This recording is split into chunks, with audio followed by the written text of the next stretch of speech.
Olé, salut à toutes et à tous et bienvenue dans cette nouvelle vidéo. Aujourd'hui, donc pour faire suite à toute la série de vidéos que l'on a vues jusqu'à présent, on va parler de statistiques et de retours statistiques, en quoi ça va être utile, en quoi c'est important, qu'est-ce qu'on doit essayer de checker et finalement, en quoi ça va nous servir dans notre jeu de golf. Parce que le principe, c'est d'essayer de progresser et de voir un peu à quoi ça va nous servir. C'est parti. Le retour statistique, ça va nous servir à quoi? Eh bien en fait, le golf, il faut se dire que quoi qu'il arrive, on va perdre des coups. On commence à zéro, le compteur s'arrête lorsqu'on a terminé le parcours, et le problème, on va y laisser des plumes, on va y laisser des coups, et l'objectif, ça va être d'essayer d'en laisser le moins possible. Il faut l'imaginer un petit peu comme un barrage qui essaie de retenir de l'eau, et avec des fuites d'eau un peu partout. Il y a des fuites qui sont plus ou moins grosses, et l'objectif, en fait, c'est d'identifier là où vous perdez le plus d'eau, ou le plus de coups, pour ensuite, tout simplement, combler la fuite la plus importante. N'oubliez pas une chose, vous avez un temps limité, et du coup, il va falloir essayer de prioriser pour voir où sont finalement les plus grosses fuites. Du coup, pour ça, il y a quelquefois des informations qui vont nous être très importantes, à savoir qu'est-ce qu'il va nous falloir identifier par secteur et par la suite se dire, ok, en fonction de mon niveau, de quoi j'ai besoin concrètement, parce que forcément, ça ne sert à rien de faire une usine à gaz en termes de statistiques si derrière, votre problématique, c'est simplement d'identifier le contact. Donc, du coup, on va essayer de se donner on va dire quelques références en fonction de votre niveau et sur quoi il va falloir essayer de se concentrer dans un premier temps. C'est parti. Là, je vais le faire un petit peu ce qui me vient au fil de l'eau, c'est-à-dire que ce n'est pas forcément préparé. Je vais vous montrer ce qui se passe sur mon écran, donc je vais écrire certaines petites choses. Et l'objectif pour vous, ça va être d'essayer de simplement se dire, ok, concrètement, en fonction de mon niveau de jeu, sur quoi il faut que j'essaie de me focaliser principalement. Lorsque vous débutez, d'accord, hop là. Donc lorsque on débute, je vais mettre un D pour débutant. La plupart du temps, ce qui nous empêche en fait d'avancer concrètement, c'est la qualité de nos contacts. Parce que les contacts, c'est la toute première chose. Donc vous, en fait, il va falloir essayer de vous focaliser sur vos contacts. L'avantage de ça, c'est de se dire, bon ok, à chaque coup, je vais essayer de mettre une note sur 10 en disant, ok, comment je l'ai identifié? Est-ce que finalement, j'ai été sur un 10 sur 10 ou est-ce que plutôt je me suis rapproché d'un 0 sur 10. Le 0 sur 10, vous l'aurez compris, c'est je n'ai même pas touché la balle. D'accord? Donc 0 sur 10, ça va à ce niveau-là. On va dire que si derrière votre balle est contactée et que vous voyez elle ne décolle pas, à ce moment-là, on sera plus sur quelque chose qui sera entre 3 et inférieur. D'accord? Si vous voyez que votre balle est contactée et qu'elle décolle, à ce moment-là, on va opter pour quelque chose plus aux alentours des 5 sur 10. Elle a fait la moitié du job, mais ce n'est pas encore tout à fait ce qu'on recherche. Le 10 sur 10, c'est la balle qui part exactement où vous voulez. Okay, et on a vraiment cette sensation de douceur complète, c'est-à-dire qu'on a vraiment cette sensation d'en avoir rien senti. Le contact est incroyable. Et là, mine de rien, on est sur le score parfait puisque le contact est parfait. Okay, ça, pour moi, c'est votre ultime priorité lorsque vous êtes débutant. Ne cherchez pas à faire autre chose que dire, ok, comment était mon contact? Est-ce qu'il est arrivé là où comment je l'ai contacté? Est-ce que le contact était plutôt de bonne qualité? Et j'essaie vraiment de me focaliser là-dessus. Ne vous préoccupez pas trop de la direction parce que c'est compliqué au départ de gérer. Essayez vraiment de vous focaliser uniquement sur le contact. Ça marche? Donc ça, pour moi, c'est pour tout ce qui est débutant. C'est-à-dire que vous n'avez pas encore l'accès au terrain et c'est vraiment, je suis sur le practice et il faut que j'arrive à débuter de cette manière-là. Ensuite, on va essayer d'identifier une deuxième chose. Je regarde juste, ouais, ça tourne toujours. On va essayer d'identifier donc les personnes qui commencent à arriver sur le parcours. Donc, une fois arrivé sur le parcours, même principe, on passe de la transition du practice au parcours. Eh bien, vous l'aurez compris, on n'est plus tout à fait sur à plat. Donc, en termes de prise de statistiques, on va rester encore une nouvelle fois. Donc, lorsqu'on est, pour moi, 54 de handicap ou carte verte, d'accord. Même principe, on va rester dans un premier temps sur le contact, parce que l'objectif pour nous, ça va être d'essayer vraiment d'optimiser encore une fois. N'oubliez pas que ça va être plus compliqué d'obtenir le bon contact, mais c'est d'essayer d'identifier ce qui ne va pas. Donc, priorité numéro 1, une fois arrivé sur le parcours, à chaque coup, j'essaie d'identifier comment était mon contact et de donner une note, donc un petit peu sur les mêmes barèmes que ce qu'on a vu avant. La deuxième chose qui pourrait être intéressante éventuellement quand vous êtes en tant que débutant, c'est d'essayer de recommencer avec des petites choses simples. Est-ce que j'ai réussi mes mises en jeu? Donc quand je dis mes mises en jeu, c'est il va falloir essayer de trouver un club qui va vous permettre de pouvoir mettre la balle sur la piste, ou du moins toujours avec un contact qui est intéressant pour que la balle puisse voler et puisse avancer. Et de là, l'objectif, ça va être de se dire, OK, combien de fois j'ai réussi mes mises en jeu? Donc là, on va essayer de mettre mise en jeu. OK. Comment j'ai réussi à faire des mises en jeu? Et est-ce qu'elles étaient finalement sur le fairway? Peu importe le club, pour l'instant, l'objectif pour vous, ça va être d'essayer de trouver une mise en jeu qui vous permette d'atteindre le fairway. Peu importe le club, même si c'est un fair au démarrage, c'est pas grave, vous avez un certain nombre de coups pour pouvoir accéder au green. Donc, essayez de trouver une mise en jeu qui vous permette d'arriver donc sur le fairway. Ça fait des petits traits en plus, c'est génial. Hop là, j'efface. Et puis après, le reste, objectif, arriver en le moins de coups possible sur le green, bien évidemment, toujours en essayant de ne pas quitter le fairway, ça serait hyper intéressant. Donc je dirais ensuite, en 3, d'essayer de noter combien de coups il vous a fallu pour arriver sur le green. Et vous le notez. Donc en gros, ça pourrait dire, OK, à chaque coup, déjà c'est juste une perception. Bon, globalement, aujourd'hui, mes contacts, c'était plutôt 7 sur 10. C'était déjà très très bien, j'ai super bien contacté les balles, j'étais très content. Du coup, je vais noter en gros ma moyenne en disant aujourd'hui, mes contacts, c'était plutôt 7 sur 10. Sur la totalité des fairways, donc les fairways, encore une fois, quand vous êtes débutant, si vous jouez 18 trous, généralement, il y a 4 par 4. Du coup, il y aura à peu près 14 fairways possibles. D'accord? Donc, c'est une note sur 14. J'ai réussi à prendre, 5 fairways. Ce n'était pas incroyable, bon, c'est pas grave, mais on va déjà essayer de se dire, voilà, j'ai pris des greens. Et il m'a fallu en moyenne, donc j'ai remarqué sur la carte de score, 4 coups pour accéder au green. Bon, OK, c'est pas mal, mais on le note à chaque fois, c'est 4 coups pour accéder au green. Bien évidemment, en fonction de la longueur des trous, ça va être différent, mais ça va être intéressant déjà de pouvoir le quantifier. OK? Et pour moi, pour l'instant, restez sur ces choses basiques. Et éventuellement, si vous voulez aller un petit peu plus loin, vous mettez combien de putts vous avez fait une fois arrivé sur le green. Et ça, sur l'ensemble des trous. On va le voir juste après, comment le noter sur une carte de score et comment arriver à pouvoir noter tout ça. Et ensuite, éventuellement, le nombre de putts que vous avez réalisé. Ça marche? Sur le green. Maintenant, on va parler des gens qui vont se rapprocher un petit peu plus aux alentours de 36. Donc là, on va être un petit peu plus complet là-dessus parce que l'objectif, ça va être d'essayer de commencer à essayer de prendre un petit peu plus de green en régule. Donc toujours dans le même principe, je note la qualité de mes contacts. D'accord? Est-ce que ça tourne? Yes. Je note la qualité de mes contacts. Je note si j'ai réussi à prendre les fairways. Si je n'ai pas réussi à aller chercher le green en régulation, combien de coups, encore une fois, il m'a fallu pour atteindre le green. Donc là, l'objectif pour nous, ça va être d'essayer de voir combien de coups il va falloir pour accéder au green. Mais là, si on veut arriver à passer un step, c'est-à-dire le step d'en dessous, je suis 36, je veux essayer de passer 18, il va falloir que j'aille chercher les greens en régulation plus 1. Pour rappel, un green en régulation, qu'est-ce que c'est? Quand vous êtes sur un par 4, par exemple, à chaque fois, peu importe, avant même de partir sur les pars, on va simplement se dire, vous prenez le score qui est affiché sur la carte de score, donc en gros, ça vous dit 4, eh bien vous enlevez 2 putts, puisqu'en moyenne on estime qu'on va faire 2 putts sur le green, même si ce n'est pas tout à fait vrai. Vous enlevez 2 putts et ça vous dit le nombre de coups qu'il vous faut pour pouvoir réaliser le green en régulation. Donc sur les par 3, c'est 1, sur les par 4, c'est 2, sur les par 5, c'est 3. J'ai un peu de mal là. Ok, donc ça nous donne le nombre de coups qu'il va falloir essayer de réaliser pour arriver sur le green en régulation, si vous êtes, encore une fois, un joueur confirmé ou professionnel. Nous, ce n'est pas encore le cas. Nous, l'objectif, c'est de faire bogey, c'est d'essayer de faire un coup de moins. Donc pour le coup, ce qu'on va chercher à faire, c'est tout simplement de prendre green en régulation plus 1. Comme ça fait 3 coups éventuellement pour accéder sur un par 4.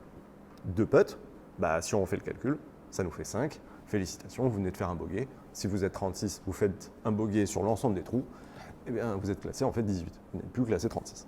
OK? Je schématise.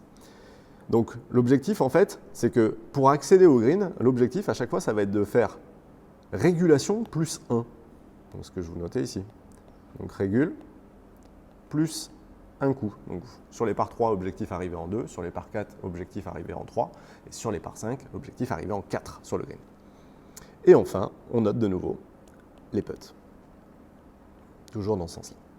Si vous êtes 18, votre objectif sera peut-être d'essayer de descendre encore une fois là-dessus. On repart sur la qualité des contacts. L'objectif, là, cette fois-ci, ça va être quand même d'essayer d'obtenir une qualité de contact qui sera au minima de 7 sur 10, parce qu'il faut quand même des bons contacts pour pouvoir accéder à ça. Là, pour le coup, en termes de fairway, on va essayer d'augmenter un petit peu quand même le nombre de fairway pris en régule, donc toujours dans le même principe. J'essaie toujours d'accéder au plus de fairway possible, mais cette fois-ci avec des clubs plus longs, parce qu'il va me falloir des greens en régulation cette fois-ci, puisque là, le step d'en dessous, c'est de faire plus de par que de double, vous l'aurez compris. Du coup, là, il va falloir que je puisse accéder. Donc, toujours en notant le nombre de coups que je mets pour arriver au green. Et là, l'objectif, ça va être d'essayer, si la mise en jeu est de bonne qualité, parce que ça, c'est encore une fois un vrai sujet, si la mise en jeu est de bonne qualité et que j'ai une réelle option pour pouvoir atteindre le green sans prendre trop de risques, j'essaye d'aller chercher le green en régulation. Si par contre ma mise en jeu n'est pas de bonne qualité, je ne tente pas la mise en jeu, le green en régulation, je tente de me mettre dans de parfaites conditions pour pouvoir accéder au green régule plus 1. Comme je vous l'ai dit, si vous réalisez plus de bonnes mises en jeu que de mauvaises, du coup vous aurez plus de possibilités de pouvoir accéder au green. Mais n'oubliez pas que quand vous êtes 18, l'objectif c'est pas de passer 0 tout de suite. On va remettre un step intermédiaire, ça serait d'essayer de passer 9. Donc pour ça, si on regarde, il nous faudrait, si possible, 9 greens en régulation, ce qui est déjà énorme. Donc on ne pourra pas forcément faire ça tout de suite, mais par contre on aura peut-être un meilleur petit jeu qui va nous permettre de pouvoir accéder à ça. Donc là du coup, j'ai mis un petit trait un peu trop vite. Ça tourne toujours, ça tourne toujours. Coup vers le green. Donc je note le nombre de coups pour accéder au green. On a dit l'objectif c'est d'essayer d'aller chercher le green en régule si fairway. Donc si on est sur le fair, way. Si fairway. À partir de là, on va noter une statistique supplémentaire, parce que nous, l'objectif là maintenant, c'est d'essayer de sauver le maximum de parts. Donc pour ça, on va essayer de noter aussi si j'ai fait approche putt. Donc, hop là, approche putt. Donc ça, on va le noter. Et enfin, toujours pareil, le nombre de putts. Donc vous voyez qu'au fur et à mesure, on commence à aller chercher des stats qui sont de plus en plus épaisses. OK ? Enfin, hop là, c'est pas le bon, tac, tac, tac. Là, on commence à arriver sur les 9 de handicap. Donc là, en termes de statistiques, il va falloir encore un petit peu plus. Toujours pareil, contact. Je vais écrire plus petit. Je vais passer un peu plus vite parce que vous l'aurez compris. L'objectif, là, c'est de maximiser toujours le nombre de fairway. D'ailleurs, si vous voulez aller plus loin dans les statistiques, etc., on a fait une vidéo. Vous pouvez y accéder. Je la mettrai dans le premier lien en commentaire. Pour pouvoir télécharger. On a fait une série de 3 vidéos, si vous voulez, pour les retours statistiques avec Flo. Vous allez voir, c'est vraiment sympa. En plus, vous avez une carte de score pour vous entraîner et tout. Vraiment pas mal. Donc, si vous voulez, elle est en lien dans la description. Allez la voir juste après. Description et premier commentaire. Ensuite, donc toujours maximiser le nombre de fairway. Si vous voulez savoir le nombre de fairway que vous devez prendre en fonction de votre handicap, etc., c'est dans la description. Ensuite, toujours pareil, le nombre de coups. Objectif, c'est d'essayer de prendre plus de green en régulation, toujours. D'accord. GR pour green régule. Si fairway, bien évidemment. On optimise les approches putts. Et enfin, toujours pareil, les putts. La seule petite particularité, éventuellement, ce que vous pouvez essayer de voir, là, cette fois-ci, on va avoir besoin de plus d'informations pour essayer de confirmer un peu ça. Essayez de me noter si vous avez raté à droite du fairway, à gauche du fairway. Quand vous avez attaqué le green, si vous étiez, hop là, batterie faible, merci. Hop, ça je tourne toujours, ok. Si vous avez noté, donc là par rapport à l'attaque de green, si vous avez raté long, court, à gauche, à droite, en fait à chaque fois vous me notez les petites flèches à droite, à gauche. Et puis approche putt, là pour l'instant on reste dans le même schéma. Bref, donc si vous voulez aller plus loin, HCP donc aux alentours des 0.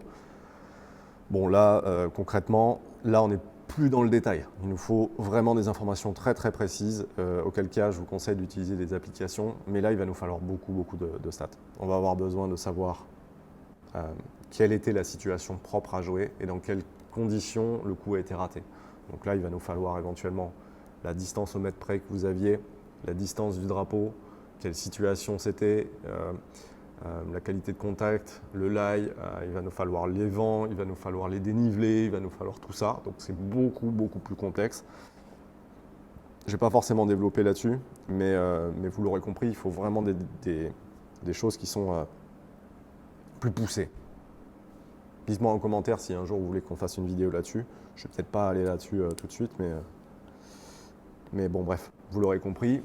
La grosse majorité de nos golfeurs qui regardent nos vidéos, encore une fois, ne sont pas encore à zéro. Si vous êtes à zéro et que vous voulez aller plus loin, pas de souci, n'hésitez pas à venir me voir ici même. Je me ferai un plaisir d'essayer de vous aider sur les retours statistiques. N'hésitez pas à nous le dire aussi en commentaire, ça c'est important. Ce que je vous préconise maintenant, ça va être de voir un petit peu comment ça se passe. Alors au niveau des cartes de score, il y a des cartes de score qui sont plus ou moins bonnes. Là concrètement, sur le là, je l'ai prise, donc c'est le Golf d'Évreux qui a fait cette carte de score que je trouve géniale, dans le sens où en fonction, vous voyez, donc sur les petits cercles là, qui sont en bas, ça nous donne tout simplement les zones en fonction des trous. C'est-à-dire que l'équipe d'intendant de terrain et de greenkeeper place toujours à peu près les drapeaux par secteur. Et là, ce que je trouve génial sur la carte, c'est que en fonction de la position des drapeaux, si on vous dit là aujourd'hui les conditions c'est rouge, vous aurez toutes les positions de drapeaux qui seront déjà par secteur. Donc ça, je trouve ça génial. En tout cas, bravo pour le taf là, c'est super. On a déjà une information qui est très sympa. La carte que vous connaissez le plus, éventuellement arrivée une fois sur le terrain, c'est la fameuse carte de la FFG. Où là, déjà, on va essayer de prendre un petit peu les stats. Et enfin, ça, c'est une carte de score qu'on mettra à disposition, que vous pourrez éventuellement télécharger, donc encore une fois, en lien dans la description. Du coup, pour noter vos stats, vous aurez le score de votre partenaire de jeu qui sera annoté ici, votre score qui sera annoté en contrebas, et finalement, il nous reste d'autres cases pour pouvoir les noter. Donc moi, ce que je vous préconise, il va y avoir plusieurs petites choses. Vous pouvez éventuellement vous mettre fairway, d'accord ? Bien évidemment, il y a des fois, si les fairway, vous arrivez à dire sur les par 3, ça on ne pourra pas le noter, donc ça vous me la grisez. Sur les par 4, vous pouvez faire des slash et des valider de cette manière si vous avez à choper le fairway. Si vous ne l'avez pas chopé, dans ce moment-là, vous mettez, donc là c'est grisé, vous mettez une petite croix. Et puis après, vous notez tout simplement si vous y étiez ou pas en fait. Hop là. Ça tourne toujours, ça tourne toujours. OK ? Ensuite,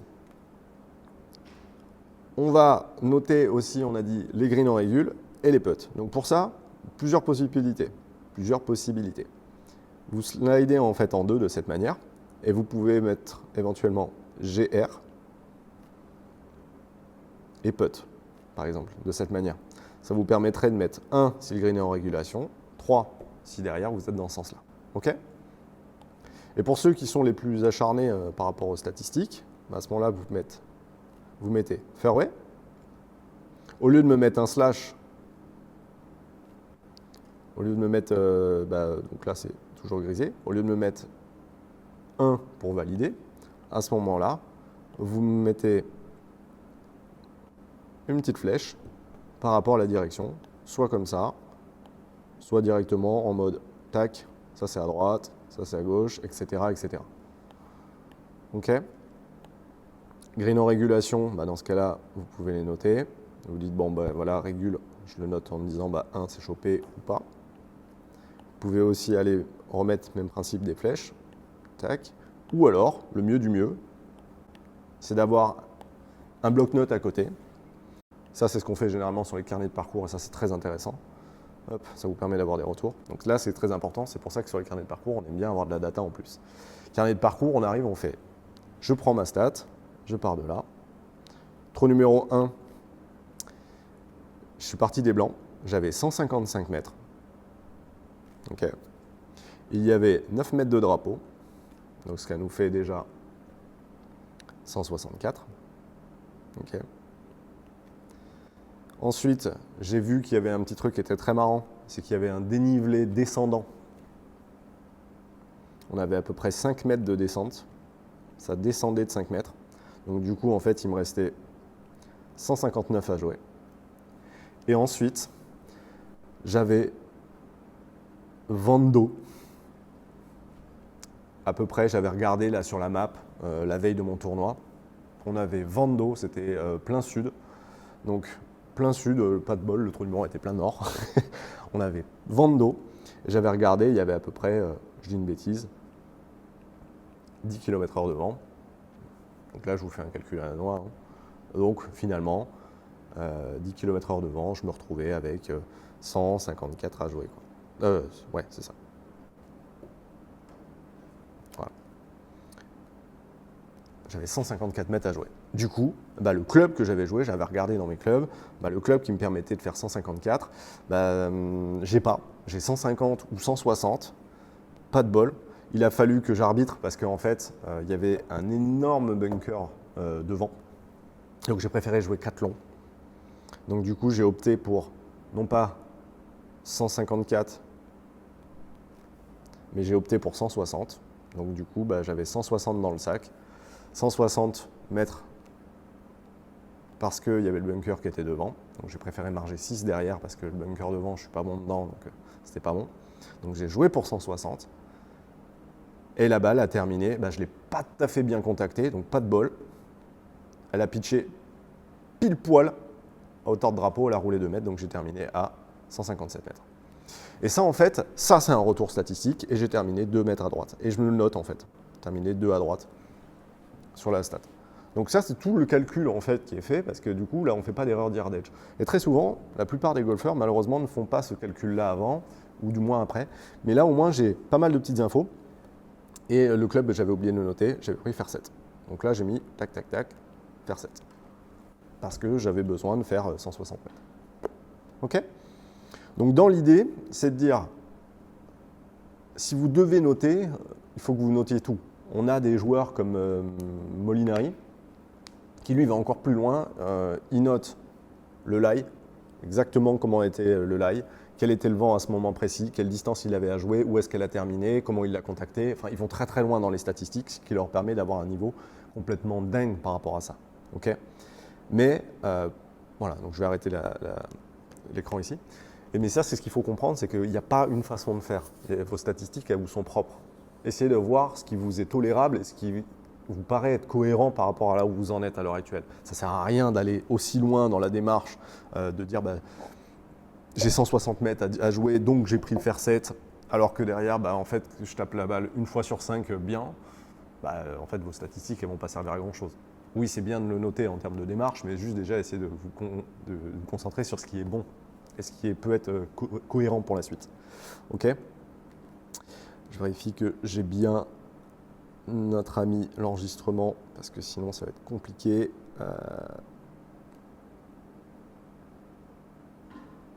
Ouais, est-ce que j'ai l'enregistrement ? Bingo. Et comme ça, on est bon. Donc, petite pause, on check si ça bouge. Et ça tourne toujours. Fantastique.